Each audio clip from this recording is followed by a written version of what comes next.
আসসালামু আলাইকুম। বাংলাদেশ বেতার রাজশাহী স্থানীয় সংবাদ পড়ছি গোলাম মর্তুজা হেনা। ঢাকা টাঙ্গাইল যমুনা সেতু মহাসড়কে ঢাকাগামী যানবাহনের চাপ বেড়েছে। রেকর্ড সংখ্যক বেড়েছে যমুনা সেতুর টোল আদায়ও। সর্বশেষ ২৪ ঘণ্টায় সেতুতে অতিক্রম করেছে ৪৯,১৮২টি যানবাহন। যমুনা সেতু কর্তৃপক্ষের তথ্য অনুযায়ী গত বৃহস্পতিবার রাত ১২টা থেকে গতকাল রাত ১২টা পর্যন্ত যমুনা সেতুর উপর দিয়ে পারাপার হওয়া ৪৯,১৮২টি যানবাহন থেকে ৩,৪৩,১৩,২০০ টাকার টোল আদায় হয়েছে। বাংলাদেশ সেতু কর্তৃপক্ষের যমুনা সেতু সাইট অফিসের নির্বাহী প্রকৌশলী আহসানুল কবির পাভেল বলেন, যানবাহনের পারাপার নির্বিঘ্ন করতে সেতুর উভয় পাশে ৯টি করে মোট ১৮টি টোল বুথ চালু রাখা হয়েছে। এর মধ্যে দুই পাশেই ২টি করে মোটরসাইকেলের জন্য আলাদা বুথ রয়েছে, যা চাপ সামলাতে সহায়ক ভূমিকা রাখছে।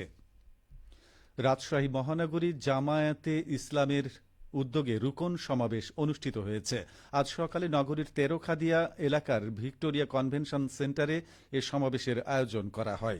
রুকন সমাবেশে প্রধান অতিথি ছিলেন। অন্যান্য জাতের প্রতিমন আম ৮০০ থেকে ১২০০ টাকা দরে বিক্রি হচ্ছে। নওগাঁ জেলা কৃষি সম্প্রসারণ অধিদপ্তরের উপপরিচালক কৃষিবিদ কাজ প্রায় শেষ হয়েছে। বর্তমানে রংসহ সৌন্দর্য বর্ধন কার্যক্রম চলছে।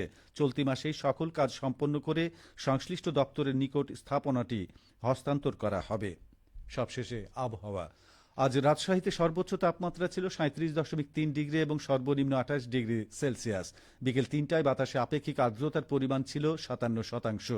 রাজশাহী ও পার্শ্ববর্তী এলাকায় আজ সূর্যাস্ত সন্ধে ৬টা ৫৫ মিনিটে। সংবাদ শেষ হল। আমাদের পরবর্তী স্থানীয় সংবাদ সন্ধে ৬টা ৪৫ মিনিটে।